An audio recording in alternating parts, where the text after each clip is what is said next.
back in the New Republic court, right? Hera's trying to plead her case. The guy we don't like very much, Ziono, is pretty much doing whatever he can to kick her off. Yeah, kick her off, get her demoted. Yeah.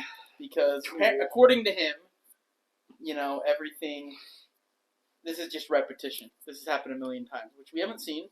We're just assuming that Hera's, being that dog that she is to save her boy Ezra. But yeah, that's where it starts. I think there's always it's always interesting to see the like the rivalry, right? Or it's like this ironclad, or like this guy, like Hera was wrecking him, and saying like, "Have you ever seen war?" I think that was in the not in this scene, but at the very like episode 2 or 3, when she's like, "Have you seen war, Senator? Like, have you been in a war?" And she's like, "Oh, well, I have, but you're kind of garbage, So there's always that where it's like the battle-hardened veteran versus the pompous politician, and it always is like, you are just there to sit and talk. Like, you're doing your thing, but let me do my thing, right? Mm-hmm. And it just shows that, like, Hera's just fed up with him. It was like, oh my gosh, like, this guy doesn't know what he's talking about. Like, clearly he has never been out there. And so, in this scene, it kind of showed the same thing again. Yeah, no, I think I think like this episode opened the exact way that I thought it was going to. Because we just had the end of episode 6, we get the Ezra reveal, we have Thrawn, things seem high stakes, but there's 2 episodes left. So honestly, I was like, okay, there's got to be some type of like filler, non-filler. So I was like, we're going right back to Hera. And so it wasn't surprising. Again, I think we have the contrast of like, the New Republic and everything that's going on there. We do have C-3PO show up, and he shows up with like orders from Leia, Senator Organa, right? Which I don't even know what planet she would be the senator of, because Alderaan's gone, So well, it used to be Alderaan. Yeah, she's like the voice of the people of Alderaan. I have no idea, but who are also dead. Yeah, who are mostly also dead. I don't know. It makes sense. We talked about this in a prior episode. I think it would have made more sense for Leia to be the Chancellor, but obviously with Carrie Fisher passing away, it makes sense that they would bring in another strong character like Mon Mothma, who we already have some backstory with, and make her the Chancellor. But I mean, it was a good callback to the originals, bringing in C-3PO and also kind of like clearing the air with Hera and the New Republic to have Leia step in and, kind of be the police to be like, oh no, we're all good. So, I don't know. To me, it was kind of a boring opening, but necessary, I guess. I thought it was cool just to me. Again, like, I'm all about the connections between like the eras and stuff. And though I have had my gripes about how much the Empire era has been just so heavily focused, it was kind of cool to kind of get like not just Empire, but like original trilogy characters, right? Like Leia Organa, who we've seen last time we've seen in some. We're not going to count sequels, but last time we've seen in some aspect of just like Star Wars story was in Rebels, right? Season 1. And that's what I honestly was thinking of for this whole process. Like, Leia proved herself in Rebels that, like, she was a dog. And, if you didn't, like, take out the original trilogy, like, of what she has in... I mean, I think Rebels the only thing that she's in that's not other than the sequels? That Rebels. One episode? Well, and Kenobi, if you can count that. Oh, but that's Kid Leia. That's different. Okay, Leader Leia. Yeah, I think Rebels. Yeah, that might be your only thing, and it made so much sense that like, oh, she like totally teamed up with Kanan and Ezra. Like, all right, yeah, and she'd stick her neck out for Hera. She met Hera too on the Ghost. Yep. So like, it makes sense that she's gonna have their back no matter what they do. Well, and you think, like, when she and Luke and Han kind of step into a larger role in the rebellion, like, obviously, she would be close with Phoenix Squadron and with Hera kind of running the show as the storyline continued. Obviously, we don't see that in the original trilogy, but there had to be that connection, right? So plus, it's confirmed Rex was in the Battle of Endor, right? Right. In the and so that means he was right with Leia. So Rex, Phoenix Yeah. Squadron in Star Wars Galaxy of Heroes, the game I play on my phone. Mhm. Rex, they have Captain Rex, like 501st, Clone Wars Rex, and they also just released a couple months ago Rebels Rex, and so he actually Nice. has the Phoenix tag. So anytime there's a Phoenix ability or a Phoenix something, a perk for attribute for Phoenix, he gets boost. That guy gets he gets a boost as well. So Nice. they do.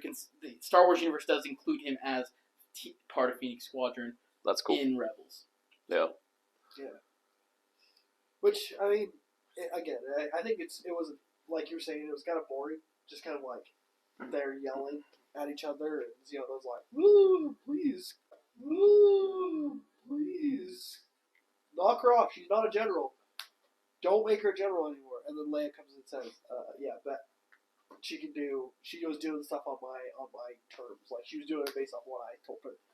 Which was a dog move. Like, that was super awesome. And I thought it was a creative way to, like, bring it in, right? Like, how is she going to escape this? Well, and here's my problem with it, though, is, like, no one's going to question Leia.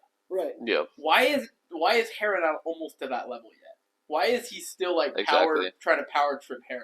Well, and if you think about it, too, like, yeah, Leia's done stuff with the rebellion, but I would consider Leia more a politician than a soldier, right? Like, yeah, so what? She helped blow up the shield generator for the second Death Star, like, whatever. But, like, the whole first movie, she's just a prisoner, and they're just trying to save her on the Death Star. Right. The second movie, she goes to Bespin, and she's just, like, kicking it with Lando and stuff. Like, she really does, unlike Hera, who has had, like, a very big impact in the war, right? So I agree, right? That was a little bit frustrating to see this character who really should, like, they should trust her, right? They should rock with this girl, but for whatever reason, she doesn't hold the same sway that Leia or, the one council member of the Senate, who always calls her out on stuff. Right. Lucas is gonna hate this, but sounds a little bit like Mace Windu and Anakin Skywalker to me. Just I don't there's know, that one member of the council that just won't give Anakin his nod. I mean, not to say that the New Republic is anything like the Jedi Order, but it is a similar feel. I didn't think about it in the moment, but I did some pondering, and I thought about that a little bit. Well, I mean, I will. Yeah, I could see you saying that, but I hold on to the theory that when Mace Windu told Anakin to go wait in the council room, he was going to make him a master. So that is my theory. Okay, that's kind of a hot take. Theory, but because he does say, "You will have proven if you listen to me now. You'll have proven." Like, yeah, he's like, you'll proven that I can trust you. Yeah, exactly. You will have my trust. Yeah. Story wise, it makes sense, right? Because you can't have if Hera's like all powerful at this point. It's like no one's gonna question her. She wouldn't need to, have these little excerpts of like where it doesn't matter what they're gonna say. I'm just gonna do whatever I want. Mm-hmm. If she could do that normally, like it would. Which story wise, it wouldn't have just. In the end, she kind of does, anyways. Right. Yeah. Because originally they're like, yeah, you're not going to go there. And she was like, see ya, I'm going, Yeah. And now it's like, okay, you got to like take accountability for her actions. Like, actually, you're good, So. It's true. I don't know. What else we got in this episode? Ahsoka is training on the T6, and she's using Anakin's videos. Mm-hmm. Definitely awesome to hear him tell her that she should be training, doing these like all the time. But then he was like, actually, just do it more than me. Be better than me. Like that's like the goal for the Master of the Apprentice. Mm-hmm. Is he wants you to be better. We see it in Tales of the Jedi too, because like he pretty much tells Qui-Gon like, "You're my pride. Like you are like everything I wish I was," kind of thing. Yeah. And so that's Ahsoka. That was another little Easter egg to show that hey, Ahsoka's still she's still she's still training. Like she tells Sabine later in the final episode, "Train your body, train your mind." Like she still has to do it too. Lead by example. Right. Yeah, no, I liked that scene a lot. And Hu Yang and Ahsoka are kind of talking and stuff, and I liked how after all of it, Ahsoka says like he was a good master, because he was. Yeah. There's like, and you can feel that. And honestly, like growing up, like I was a crazy big Anakin fan, like even before watching Clone Wars, and then watching Clone Wars, an even bigger Anakin fan, right? But like he really, I mean, does he fall to the dark side and do like the events happen? Yes, but like was he all in on like training Ahsoka and like being her master, and was he invested in her? Like, absolutely. So big Anakin fan. So yeah, and I mean it's cool because we see it in Rebels too when Ahsoka pulls up, like she always has those recordings on her, and so it just goes to show that she's just like she's sticking to what she knows, and she's sticking to like Anakin being a good guy, you know. So moving past there, we go on to Sabine and Ezra, who are now kicking it with the nomads. They're just rolling along in the carts, having a chat, you know. I thought that it was an okay scene. Like it was good to kind of get some dialogue between the two of them. Again, we see the banter like they have in Rebels. My only problem here was I've kind of supported Sabine up to this point in like how she's really pushed to like find Ezra and be with Ezra. But right now I'm like, okay, chick, you gotta like let this guy in as to what's going on, right? Like they're kicking it on a ship, and she's like, oh, I'm just enjoying my time with Ezra because you know we're brother sister. Doubt, you know, I'm enjoying this time with Ezra because you know I'm in love with him. Yeah, but regardless, I'm like, yo, like these guys are coming for you. Thrawn is like trying to get out of here, and if you don't get out of here with Thrawn right now, like you're stuck. You're stuck. And she thinks Ahsoka's dead at this point, right? So it's like you gotta fill in Ezra, you know, like he's got to know what's going on. And so at this point, like watching it, I always kind of gets me like similar. I mean, we were talking about Anakin, like how he was supposed to wait in the council chamber so that you know Mace and the other guys could take out Palpatine and stuff. I always get like anxious at that point because I'm like, bro, what if he stays, you know? And it kind of feels similar when on the rewatch of this one was like, okay, like tell him right now, and if she does tell him right now, maybe the story ends differently, you know. And we won't talk about the ending until we get there, but like it could just be one thing that leads to another. So yeah. I don't know, but I mean, it was good to see them back together and enjoying some time together. Yeah, so. I think that was my biggest issue, like during her entire like connection with him, where like even in the other episode when you first see Ezra and Ezra goes, "I can't wait to go home," and she goes, "Huh?" Like she avoids the question, right? It's like that's not what I don't see her doing that, right? And in this where like he's asking about like home and asking what happened and everything. And she kind of like fills them in, but she doesn't say, "Hey, we're on a time crunch. If we don't get out of here, we're gonna be stuck in this system forever, right?" Mm-hmm. She kind of is like, "Oh, it's complicated." There's nothing complicated about it. You're on a time crunch. Thrawn's trying to get out of here. We gotta go. Yeah. That's how it should have been. But yeah, this whole thing where she's just like trying to throw it around just kind of bothered me. Yeah. Well, and it doesn't make sense to finally find the one person that you connected with more than anyone in Rebels. You finally get to them after being so wound up inside for half a decade at least, and then the second you find him and you hold back. Right. Yeah. You know. So that was a concern, but the Ezra part of the conversations was awesome. Right. Oh yeah. It was Rebels Ezra. And that's what else can I ask for, you know? Totally. No, I agree. I don't know if you guys have more to comment on there, but after that, you know, the Empire catches word of where they're at. Shin and Baylan pull up, and they're like, "Yo, let's jump these guys," you know. And there's kind of a moment where Shin and Baylan are sitting on in that episode as well, you know, there's a lot happening with Ahsoka. She's in the little boneyard around the planet. She's getting shot at, all these things and stuff. But like there's this moment where Baylan and Shin come up on this ledge, right? They're both on the Howlers together looking down. And this was something I don't remember from the first time watching, but on the rewatch, like the first time I watched it, I just thought, oh, well, Baylan's got to go do something. Shin's got to go do something, but they're planning on meeting up. But it sounds like it's like, hey, we're parting ways, you know, like we're going. And that, like, I think that was interesting to me. And he talked a lot about how Shin's goals and her desires was to have this fame or this power with the Empire, right? Whereas Baylan was looking for something else. And so he talked about, you know, this mutual parting of ways and how they're being pulled different directions, right? And so I think that was something that, you know, going back and looking at it was interesting to see. Again, you know, Baylan isn't fighting for this or for that. He's not there to destroy or do anything. He's like, I'm trying to build Shin up to be who she needs to be and put her on the right path for her. And I have this vision that I'm trying to accomplish. And right now, the best way to accomplish that is to not stay together, right? And so he sends Shin off with some good advice, right? Talking to her about her emotions and being patient and figuring that out. But then, he dips as well. So it's very interesting that when they say that too, because in the last episode he says, I trained you better than that, in reference to Jedi, being a Jedi. I trained you to be better than a Jedi. But he uses past tense, I trained. And in this episode, we're about to get to it where Shin's fighting them, right? And it's almost like, how does she have no more training? Or did you tell her everything? Like, because, I don't know, she's very, compared to him, she's still, like, super young and immature and, not as skilled, with the Force or with the saber. And so it's very interesting. He's like, I trained you. Maybe he trained the mind better than the Jedi mind. Because I would feel like if he didn't have this, they didn't have to part ways for the better for both of them, then he wouldn't do that, And he'd say, hey, like, he'd still be training her. She'd still stay next to him as his apprentice, Yeah. So.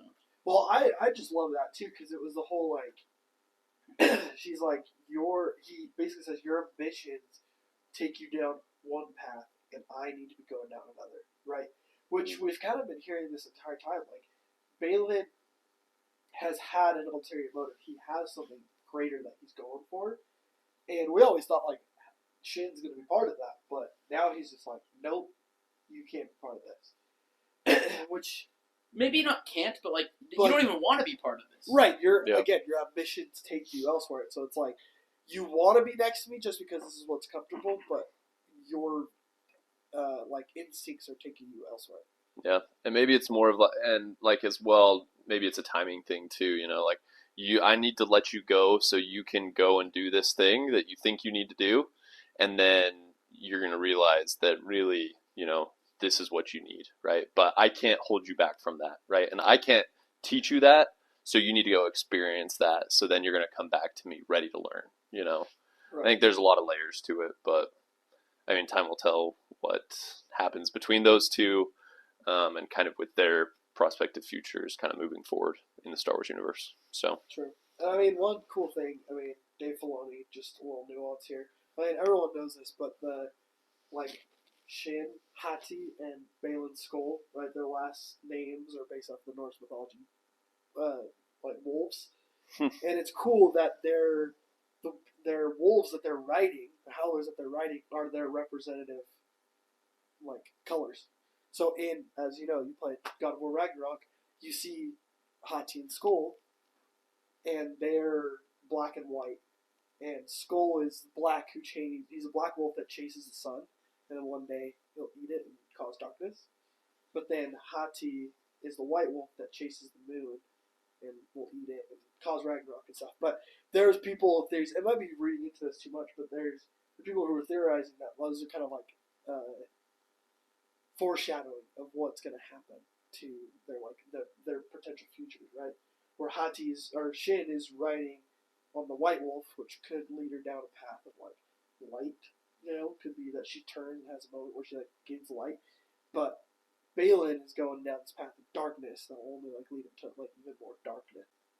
So yeah, that brings us to the kind of the attack on the Nadi and Sabine and Ezra and then as well, kind of Ahsoka's entry onto Peridia as well. So, I don't know if there's anything about that caught you guys' attention or not. Yeah, I was kind of shocked initially when Ezra said, I don't want the lightsaber, I gave it to you, it's yours. Yeah. Right. And then I saw him kick butt, and I was like, alright, whatever, It's just a bunch of troopers. Yeah. It's no big deal for an aspiring Jedi Master, as Ezra is probably. Yeah, that was probably the big thing that caught me off guard, and then I loved Ahsoka's entrance. That was super cool. I thought that was really awesome. Pinned down, Ezra makes his Rebels dialogue-esque remark about, hey, why don't you just take us prisoner? It's like, yeah, I've seen that a million times when they take you prisoner and you just, destroy everything from the inside. Yeah. Which would have been sweet. Honestly, Shin's never met him before, so she's like, "Yeah, take him prisoner." You know, like that could have been sweet, and like just demise Thrawn's plan completely. Yeah. They just show up, and he's like, "What are you doing?" You know, like right. He just brings Ezra right to Thrawn. Yeah. Like, that'd be crazy. I mean, I thought it was super cool. I mean, even the fight that Ahsoka had with Baylan too, where it was just like she almost, like I was saying in the previous episode, after she has that reconnection with the Force, she seems more powerful. She seems more confident, right? She seems more like wanting to like just kind of get to the bottom of what's going on. She wants to kind of get out of there. She's not like racked with so many different things that she's kind of confused and she's unfocused, right? She seems focused. And to the point where Baylan's like, "You're not going to win in a fight against me." She's like, "I don't need to. Like, I'm here to do a little Grand Theft Auto. I'm here to take you riding." and Baylan, you can see, he goes, "Oh yeah, like, she bested me on that one." She like, you saw like he acknowledged her, like her cunningness at that point. He goes, "Oh, like something's different about this chick." Yeah, and you see he's not like you put them together in any other circumstance, right? And I think you nailed it. You nailed it. Like Ahsoka is not there to defeat Baylan. Baylan isn't there to defeat Ahsoka either, right? So they meet, they clash, right? It's like, hey, let's try and end this, but I'm not gonna waste time here, right? Ahsoka's like, I need to go save my boys, I gotta go save Ezra and Sabine and all the little people. But Baylan's also like, hey, I'm not here to kill Ahsoka either. So when they kind of engage, they clash a little bit, and then Ahsoka's like, I gotta dip. I think any other Sith, like true Sith, would be like, I'm gonna go kill them, right? Like, I need to end this right now. But Baylan says, that's not my purpose here. Like, she's doing her thing. I trust Shin to do whatever she needs to do, and it's gonna end however it needs to end. But I need to continue my journey, right? And so he continues pressing on towards his goal. So I think you know it too. Where he doesn't see her as an obstacle anymore. Yeah. Right. So he's like, well, she's not in my way, so I don't need to go and seek like revenge. Right. It was almost like a parting gift to Shin trying to hold her off. Right? Yeah. That's it. Totally. Yeah. So yeah, Ahsoka shows up. They'll wipe out most of the troopers. They what do? They try and get Shin to stay with them. Mm-hmm. Yeah. Thrawn recalls the troops, which was very Rebels-esque, right? He's like, he lost. All right. Yeah, he's like, hey, we'll cut our losses here. And in the beginning of the episode too, right? He says, hey, we don't have a lot of forces, so we're going to deploy 2 gunships. They're going to go in. They're going to do their thing. As soon as they're deploying, right, they have a little drone. I don't know if you guys noticed, but the little drone kind of flies out, and so that can kind of survey the battlefield. And so he's watching the whole thing unfold on his holotable, right? And like the troops are moving around and everything, which is just Thrawn, right? Like we saw in Rebels, he can fight physically, right? He's fighting all those like purge dark trooper things, right? And so we know that he can fight, but he's more pulling the strings behind the scene, right? And he did that. So he's watching the battle unfold. When he sees that Baylan's left and Shin's kind of defeated, he's like, hey, let's recall the troops, cut our losses. And really, he's like, we've kind of won this fight because we bought ourselves some time, right? And that's the biggest thing that Ahsoka and Ezra and Sabine couldn't lose, was time. And so I thought that it was very Rebels-esque of Thrawn. To just pull the strings behind the scenes, let the battle unfold, play to his advantages, and then cut his losses, So I thought that was pretty accurate. So yeah. I completely agree. Thrawn lived up to par in every aspect. It's true. I did like seeing Sabine use a blaster at the same time as her saber, one in each hand. It gave me that Kanan vibe. Yeah. Because Kanan's done that. That was his whole season 1 image. Mm-hmm. Hide the blade, use a blaster. So I did really like that.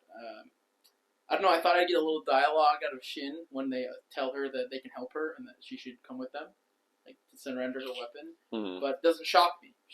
The immaturity, the vulnerability. Just trying to figure out where she needs to go. I mean, to have Baylan have that much faith in you, that's kind of scary. to this point, you're never going to see him again, probably, and you don't want to let him down, right? Yeah. And so it's like, how do I not let him down? Well, this would definitely not be something he'd want me to do just to give up, right? Yeah. So, No, I think that's a good point. One cool thing about the battle though that I saw was when Ezra doesn't have a saber, but Shin's trying to kill him. He like forces her blade, like holds it back, and it like bends her saber almost, like where it's trying to cut him, it like goes back. And so I've never seen that before. So I thought that was really interesting that the blade was actually like being the energy was being pushed. Yeah, no, that was sweet. I definitely hadn't seen that before, and you pointed that out. It was super, super cool. So, after that whole battle, I thought it was really touching. Honestly, I think I liked the Ahsoka reunion with Ezra more than the Sabine, moment with Ezra. Like, she cracks a joke. Yeah, she cracks a joke. She walks over. She's smiling. Yeah, she's smiling. She walks over, gives him a hug. Like she enters and they kind of see each other at a really dire moment because it's like, hey, we got to fight right now. But once it's all over, Sabine's like, hey, I thought you were dead or whatever. And Ahsoka was like, what? And missed this reunion, and gives him a hug. Like that gave me the feeling of like this is good, So yeah. I liked that reunion probably the most out of all of them. So yeah. All right. Well, that's pretty much the end. Should we do scores? Yeah, let's do it. Yeah. All right. Well, Lucas, you're up. Start. Okay. Yeah. It was a lot of dialogue. I mean, there was like the action sequences again were pretty cool. Let's see. It's a great question. I think for the most part of like the reunion, I think I was really enjoying that, and like Baylan and Shin are just like really good. I think I would give it another. Say it. I think I'm gonna give it an 8.5. Just for the fact, like, I just felt like the story didn't really grow that much. Like, I felt like in every other episode before, it was taking miles. It was like just progressing the story miles. And this one was like a matter of feet. Not a lot happened. Not a lot like to progress the story, but there were still cool moments. Again, like with Ahsoka meeting Ezra and like the fighting and all that stuff was super cool. I thought it was great, but yeah, other than that, I was like, I just wasn't really sold with it yet. Yeah. So 8.5 for me. Yeah, I'd probably go a little bit higher. On our last episode, I ended up, 9 out of 10. This one, I would enjoy a rewatch more of this one than I would the last one probably. For this one, I'd probably go 9.25. Because I think the fighting in this one was really enjoyable for me. Again, kind of like you, I probably would have had a higher score if Ezra, accepted the lightsaber from Sabine and was like, yeah, I'm going to do my thing, But the fact that he fought with the Force, and then we get to see that battle between Baylan and Ahsoka. We have the reunion of Ahsoka and Ezra.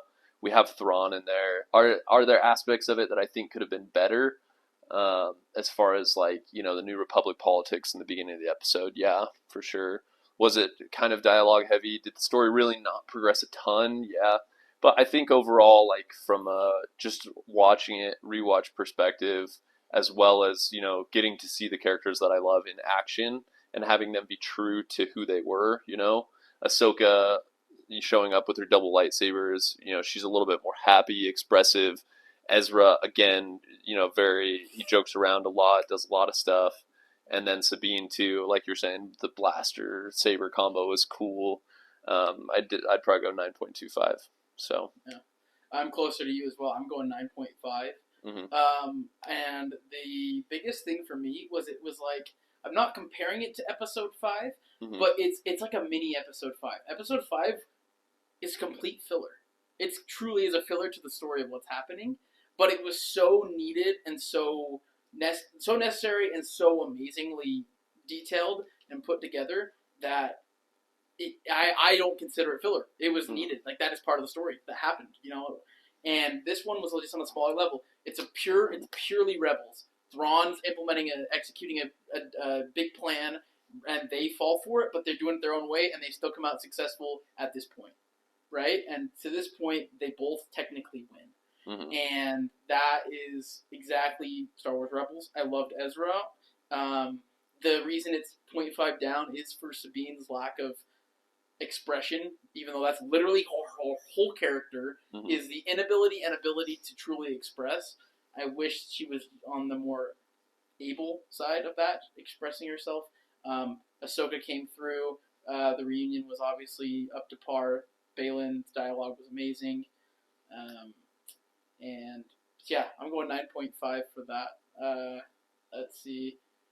And yeah, the fight. I like the fight more. I like the fighting more than you did, I think. The force bending of the saber, Sabine with the blade and the blaster. Ahsoka's entrance was sweet. Yeah. And then her banter with Hu Yang, I feel like just their relationship has already changed. It's like, how can you have a relationship with a droid? It's like, well... Lando Calrissian, bro. Lando Calrissian. A little solo reference there. Like what a bro, just like, dude, one, man. Like, just like Yoda's got good relations with the Wookiees, bro. Yeah. No. I know what you mean, though. Her relationship with Hu Yang has come leaps and bounds throughout the series. That was a funny part. The one thing we did not talk about, though, is in Thrawn's, at the beginning, when Thrawn's talking with Baylan and Shin before they go out, in the 6th episode, and it's in the 7th episode, too, he asks who she is, who Ahsoka is. He's never met her before. Mm-hmm. And once they tell him, he goes and does his research. And he strategizes a plan around her demise. Because he knows that Sabine isn't capable enough to stop him or by herself. Mm-hmm. He knows Ezra's not, them together is still not. But he knows if Anakin Skywalker's apprentice is involved, he's in trouble.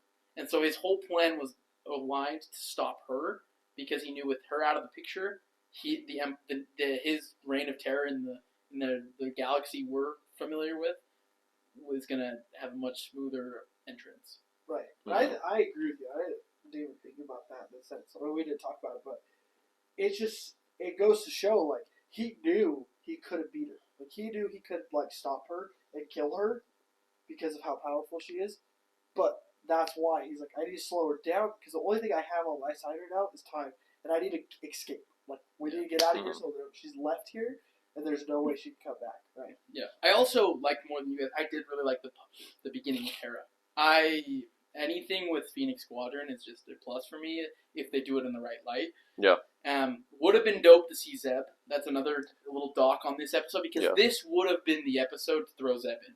Yeah. There's no other episode. Even in the finale, it wouldn't have been as fitting. It would have just been like save the story kind of thing. Right. Yeah. Not that it needs saving in the slightest, but this would have been like he's at the trial, you know?